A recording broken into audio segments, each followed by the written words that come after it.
If you thought last week was just another quiet week in Star Citizen, think again. Between a flurry of hotfixes, some unexpected updates to the roadmap, and the ever-controversial Pirate Week event, there's a lot to unpack. And let's not forget a pretty successful server meshing test and the upcoming CitizenCon hype. Whether you've been out mining asteroids or just trying to make sense of the latest changes, this week had something for everyone.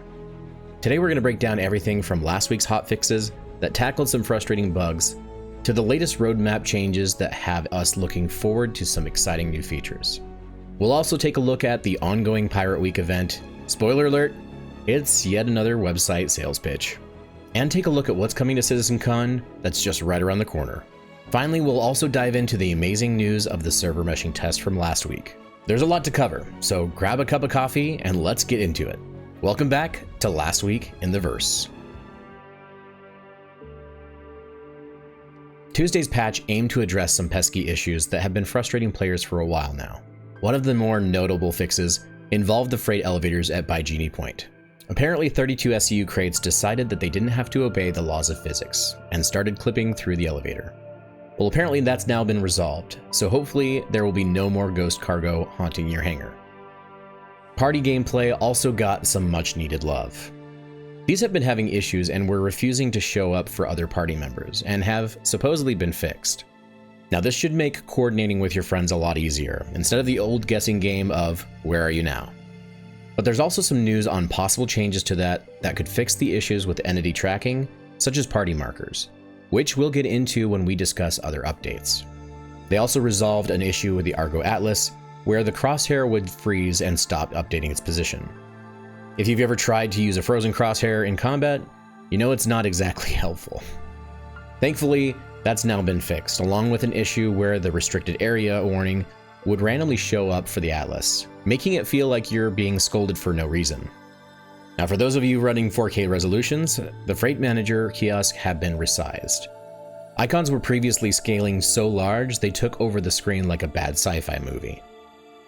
Now they should look more reasonable and significantly less terrifying. Speaking of bad movie plots, there was also a crash issue resolved by typing a single slash command in the mobiGlass. That's been sorted out, so you can now type your commands without fear of an impromptu desktop visit. On the server side, they addressed some mission markers that decided to play hide and seek. These markers should now appear correctly, so no more wandering the verse trying to find an invisible objective. They've also made sure that the Atlas will properly be impounded if it's causing trouble by blocking hangar exits or ship spawns, and you'll now receive an appropriate crime stat for that kind of behavior. So maybe think twice before parking in a no parking zone. 2 server crashes and a deadlock issue were also resolved. While those kinds of fixes might not sound exciting, they're the kind of behind the scenes tweaks that make the game run smoother for everyone. So fingers crossed for fewer unexpected server drops in the future. Wednesday's patch was a bit more focused, but still addressed some key issues. One big fix was related to interacting with storage kiosks. Previously, attempting to access your stuff could cause your game to crash, which is a bit like your bank vault locking you out because it got tired. Now that's been resolved, so you should be able to access your items without worry. Arena Commander also got some love, with a fix for a client crash in Vandal Swarm. Now you can focus on taking down those pesky Vandal without your game throwing in the towel. On the server side, there was a fix for freight elevators at landing zones getting stuck while loading contents, which was causing a lot of frustration for those trying to manage cargo. Cargo hauling missions also had an issue with the Hull C, where the unloading counter would read negative and never complete the mission. This has been sorted out, so you won't be left holding the bag. Literally. Another fix addressed unclaimed cargo warnings persisting even after logging out. That's been taken care of, so you won't have that nagging reminder about your lost cargo haunting you. All in all, these hotfixes are a solid step forward towards improving the overall stability and playability of 3.24. With so many bug fixes, it's clear that CIG is putting in the effort to iron out the issues and provide a better experience for everyone. Now let's move on to the latest roadmap update. On Wednesday, we got some new details on what's coming in the next patches, and there's plenty to be excited about. First up, the acidic caves have been moved into the 3.24 column, targeting a 3.24.2 release. These caves, featuring luminous pools of water and dramatic stalactites and stalagmites, will be available in both the Pyro and Stanton systems. They're set to provide a captivating setting for exploration, FPS missions, and even missing person missions. It's good to see new environments like this coming to the game, but I can't help but feel like CIG is missing an opportunity here. We need more meaningful gameplay within these caves, not just a new backdrop for the same old missions. Next, we've got an update to the rock caves, also making their way to the next patch. As you already know, these caves are illuminated by bioluminescent mushrooms, adding a unique atmosphere that should make exploring them an even more visually stunning experience than before. But again, I'm hoping that there's more to do than just admire the scenery. The most exciting update, in my opinion, is the rework to the ship multifunction displays and new displays coming to 3.24.2, which might be coming to Evocati this week.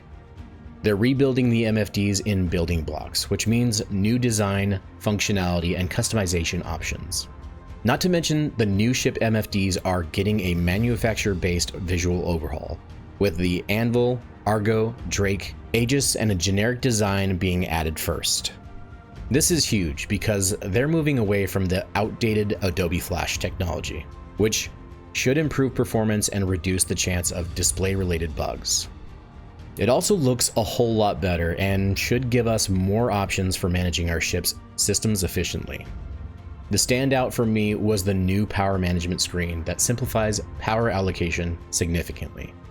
Gone is the old power triangle system, replaced by something much more user-friendly. The self-status screen is largely unchanged in function, but now boasts a sleek new design. The new scanning MFD looks incredible and should enable more in-depth scans of nearby objects and locations. It's been moved away from the HUD and integrated into the MFD system, which is a very welcome change. The diagnostic screen gives a clear view of the status of various ship systems like components and thrusters. And the configuration screen finally lets us set up our ships exactly how we want them. No more fiddling in the settings menu or pressing a gratuitous amount of hotkeys every time you enter your ship. They're also bringing back MFD casting to your HUD, which is a big deal for ships that don't have as many displays. Plus, more customization options for the HUD itself, letting us turn off certain options as needed. This update could give us the new HUD that also might make its way into either 3.24.2 or 4.0. It's a major upgrade from the old system, and I'm thrilled to see it. Finally, the Argo Atlas power suit has been moved to the release view for 3.24.1. It's always great to see new equipment being added, and this suit could offer some interesting gameplay opportunities. I just hope it's purchasable in game soon, so more players can take advantage of its amazing automated tractor beam system. Hopefully this automated system will be added to the multi-tool and the max lift tractor beam in the future.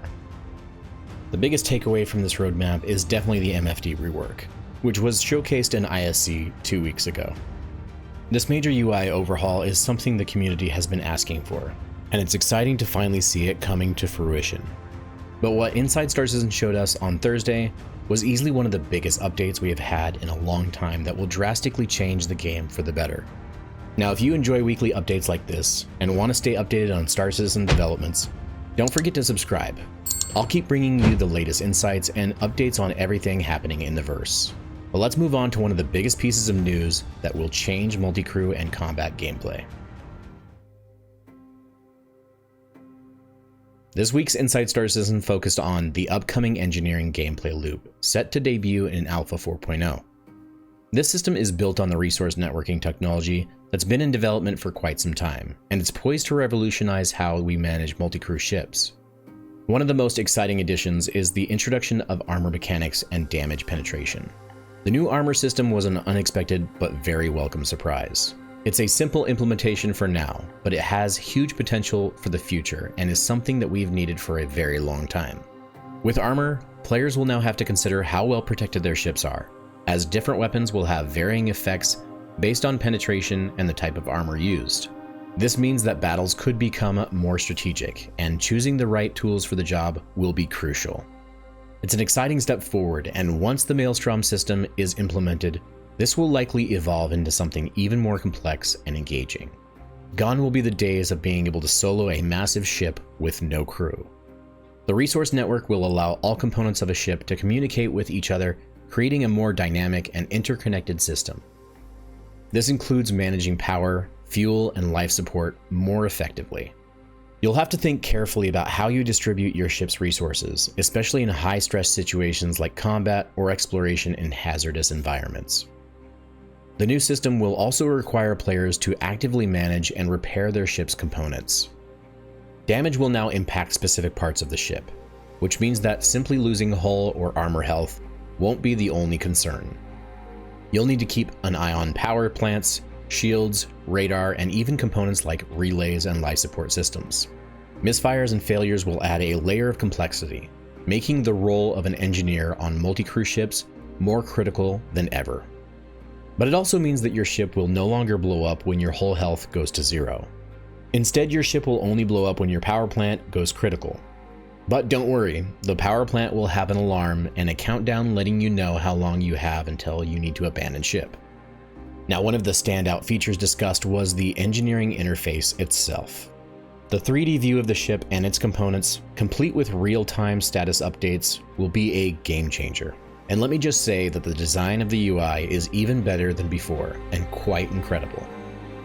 This allows players to see exactly what's going on and where they need to go to fix it. The UI has been more streamlined to make it easier to manage multiple systems at once. And the introduction of power presets means you can quickly switch configurations depending on the situation. Now, whether you're in combat or cruising through space, you'll be able to adapt on the fly. It's clear that CIG has big plans for this system, and as more components and systems are added, and even possibly subcomponents in the future, we can expect this gameplay loop to become even more intricate and rewarding. The introduction of armor and damage penetration combined with the resource network and component gameplay is setting the stage for a much deeper multi-crew experience. Overall, the new engineering gameplay loop is a huge step forward for Star Citizen. It's going to make multi-crew ships more engaging and add a lot of depth to space combat and exploration. I can't wait to see how this system evolves over time. Now let's talk about the server meshing test that took place last week. CIG started with a baseline test of 100 players on a single dedicated game server, and it had the new replication message queuing system implemented. This worked pretty much as we'd expect the live servers to, with no significant issues to report. But things got really interesting when they increased the player capacity to 500 players across 3 dedicated game servers. To everyone's surprise, the test went incredibly well. There were very few issues and the server performance was stable. In my playtest, I noticed almost no delay when accessing inventories or calling elevators, which is a big deal considering the jump in player count. Server FPS stayed in the 30s for most of the test, which is comparable to the current live servers. Now, this was a promising sign that server meshing might be in a better state than we initially thought. It's unfortunate, however, that I wasn't able to record during the test. When we have another, I'll be sure to record so you can all see how exactly it went. After the 500 player test, they pushed the limit even further, testing 1,000 players on 6 dedicated game servers. Now this is where things started to get a little shaky. We saw some interaction delays with buttons and inventory actions taking several seconds to respond. But even with these issues, the test was extremely promising. It set my mind at ease a bit, knowing that server meshing might actually be in a good place for the 4.0 launch, especially with the upcoming mission and transit refactor, designed to work with this new tech. With that said, it still does need a lot of work, but it is looking promising nonetheless.